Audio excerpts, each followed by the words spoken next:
So it's Tuesday evening and I am ready to film my vlog for this week, even though I didn't do last week's till quite late on in the week, because there's always something happening when you are building a business, when you are creating something new. It's such an exciting phase, isn't it? So what happened on Friday after I'd filmed my vlog on Thursday, my glasses are a bit wonky, is that the bank manager phoned me Friday morning just to say we need to finalize some of the paperwork. So Friday ended up a day of signing things online and agreeing to loan interest rates, deciding on which loan product that I wanted, and getting some of the nitty-gritty stuff of what's happening in the business to be done. So that's all kind of happening now, speaking to the solicitor, speaking to the accountant, and getting things sorted.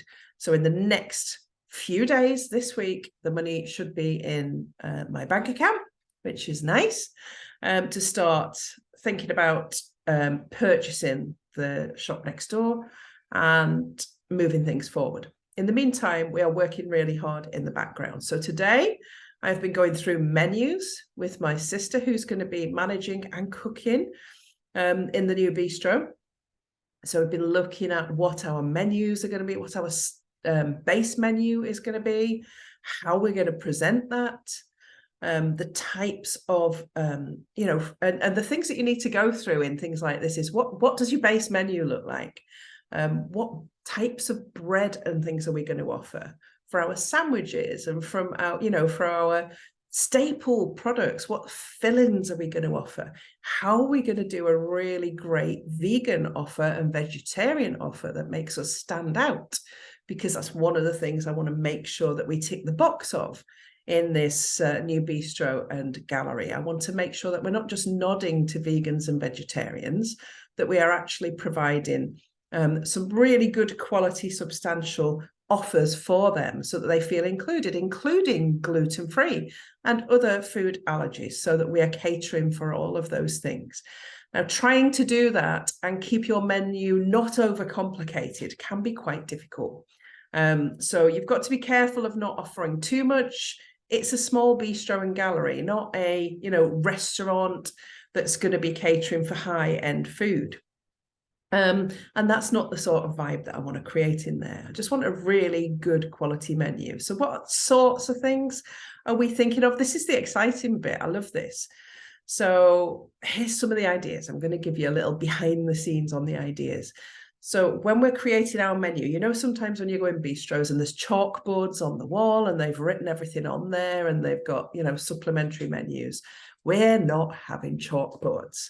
We're going to have canvases because obviously we've got the art bank and the vault and I'm an artist and it's going to be a gallery. So we're going to have canvases with the base menu items on, and you're going to be able to choose your canvas, which is your bread.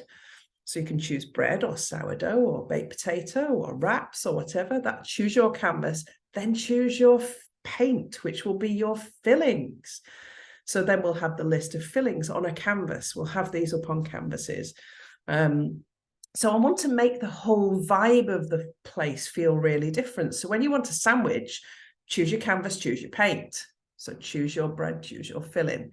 So I want that whole vibe of the place to be artsy, everything about it. So this is where you start to put your stamp on things, isn't it? And create your brand, create the environment that you want people to come in and feel. Now, it won't be for everybody. When you do this, you create something that's comfortable for some and not for others. Some people would prefer the cafe down the road or the pub, and that's okay. We want to attract the type of people that want to come in and enjoy that type of thing. So there will be all of that. There'll be, be able to create your own sandwiches. We will be supplementing that with homemade pies with really good quality pastry. That's important to me. So there'll be a meat and a vegetarian pie every day, vegan where we can. We are going to make sure that we've got a vegan offer. If the vegetarian pie is not vegan, we will also have a vegan pastry offer. So there'll be equal onus put onto that. We will then have 2 quiches every day, 1 meat and 1 vegetarian. Unfortunately, you can't do vegan quiche, so we'll make sure there's another vegan alternative. We're going to have at least 3 homemade salads available every day. So you can sort of choose from all this beautiful homemade product. There will be up to 5 homemade cakes available daily, and homemade scones with fillings and flavors that you can't even imagine. We've been discussing all of that today. The types of scones, so a savory scone and a sweet scone with really different flavors. So Stilton and walnut, or fig and pistachio scones, not just your bog standard cheese scone. And some of the cakes that we're going to make are going to be just a little bit different. We might do an orange drizzle in case of instead of a lemon drizzle, and definitely going to be doing my rhubarb cake because it's the best cake I've ever tasted, and you never find that anywhere. Rhubarb and ginger cake, which is gorgeous to die for, and I can't wait to be teaching Ange how to make that cake because it's really good. So those are the types of things you can expect as the basics: homemade salads, homemade pies, homemade quiches, cakes, scones, choose your sandwiches. And to supplement that, we will have daily specials of hot meals that you can come in and choose from. There won't be loads of them, maybe 3 to 4, with a vegan and a gluten-free and a vegetarian on there, as well as meat offers as well. So doing the work for that and thinking about 7 days a week and what we're going to do on each individual day and how that rolls over and how we make use of products so that we're not wasting, etc. That's the stage we're at now, which is quite exciting, I have to say, but labor intensive in terms of ideas and recipes and things like that. Angela's also been setting up all the health and safety, hygiene rotas, that sort of thing that can be done now. I spoke about that in previous vlogs. So that's actually coming to the point where that's almost done. I've started ordering some of the equipment because everything has to be color coded in food and in hospitality. So you've got to make sure that you meet all the specifications and all the legal requirements for everything that you do. It really is quite stringent. And if you've never worked in food or hospitality before, be prepared, because there's a lot of work to do and a lot of expense. You have literally got to have 4 different colour mops for different floors. So we have to have 1 mop for the toilets and 1 mop for the front shop, 1 mop for high risk and 1 mop for the kitchen. And they all have to be different colours, and everybody needs to know which mop does what. So down to the detail of that is where we're going at the minute, while we're waiting for the money to come through and the sale to be processed so can actually start the physical work. So on top of that, I have been in project manager mode this week, setting up a Trello board and looking at, you know, what needs to be done physically in terms of builds.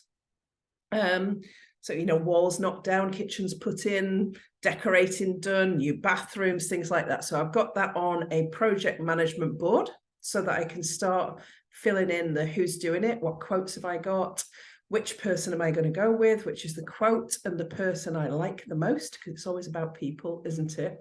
So project management is on this week, which I find highly therapeutic. I did it for this place, and as stressful as it is, it's so amazing to see your plans and your goals and your dreams come to fruition, and to see what you've imagined in your head come to life right in front of you.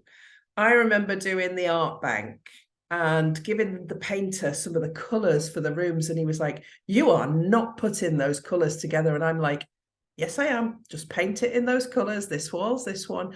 And at the end of it, he was like, "Right, I now see your vision and why you've chosen to do it this way." But some of the contractors were horrified at the colours I've chosen, but at the end, when they saw the finished piece, they were like, "Wow, this looks amazing. I would never have chosen that." Lots of people don't know how to put colours together. So I'm really excited to have the opportunity to do that again on a lot smaller scale than I did it here, but that's really exciting as well. And these are all important decisions in the big scale of things, all of them, everything. Obviously, one of the big decisions is hiring staff and training staff. What a job we had finding staff record cards on the online space to try, because one of the things, having been a store manager and a divisional executive, what I've said is due diligence is important to me. Due diligence. Everybody must have a staff record card, whether they work for 4 hours a week or 40 hours a week. We need to document all of their training, any disciplinary, all of their sickness, and we need to manage all these things, even though it's only going to be a small team. I will apply all of the things I know to this business because I know all those things make a difference in the long term and to your due diligence. Somebody makes a complaint about your establishment and you can show due diligence that you've trained your people, that they've got, all the appropriate health and safety training and equipment, and they understand how to use it, then actually it's less likely you're going to get into serious trouble. So all of this is what's happening at the minute. And I don't suppose, when people sit down to talk about what they're doing, they're always looking for this big stuff. Oh, we decorated this today, or we created this today. And actually, it's the small stuff, all the small stuff that makes a difference to your business. So I have a catering company coming on Friday morning to come and do me a measure up and a quote. I've got 2 more to call back tomorrow to follow up on, to get those people in. I've got 2 plumbers to call tomorrow, 2 electricians to call tomorrow. So I'm on it in terms of project management. And that will be the updates for next week, I suppose, is where I'm going with all of these things. So, stay with me on this journey, because at some point I'll be in there with the camera showing you all the nitty gritty of stuff and be able to take the before and after photographs, etc. And then that becomes exciting. Oh, at the weekend, we purchased 2 sets of tables and chairs. One of the things that we're doing at the minute is looking on places like Freecycle and Marketplace for really good quality tables and chairs. Lots of people just want to get rid of good quality tables and chairs that they no longer need because they've decorated their homes, that can be brought in and upcycled and used. And that can save you thousands of pounds. So many businesses go out and they buy all new. And there's perfectly good stuff in this world that you can upcycle and reuse, that you can work with in your business. So at the weekend, I got a table that seats 6 with 6 solid oak chairs for 50 quid. Now, if I'd had to buy that probably would have cost me near £500. And that wouldn't have been as good a quality as the one that I've got. And I got another table and 4 chairs, so a table for 4 with 4 chairs in pine for 30 quid. So I spent a total of 80 quid at the weekend, and I've got 10 covers worth of seating. And I've got 40 covers in there. So I've done 25% of my seating for 80 quid. How good is that? I'm very thrifty, My daughter doesn't call me an extreme cheapskate for nothing. And what will happen is I will upcycle those tables and chairs. My brother-in-law is a joiner, so he'll make sure they're in really good condition and safe, and he'll fix all the joints and everything on them. And they'll be as good as anything that you go out and buy new. Because let's face it, people are just going to come in, and as long as they're clean, as long as they're in good condition and really clean, do people really notice and really care? As long as they're comfortable and clean and they fit into the decor, it doesn't really matter. And I like the quirkiness of having different sets of tables and chairs that all look a bit different and rustic. And that's how the vibe of the place is going to be. Anyway, I've rambled because I'm really excited. I love doing all this stuff, Anyway, that's what's happening with the bistro and gallery this week.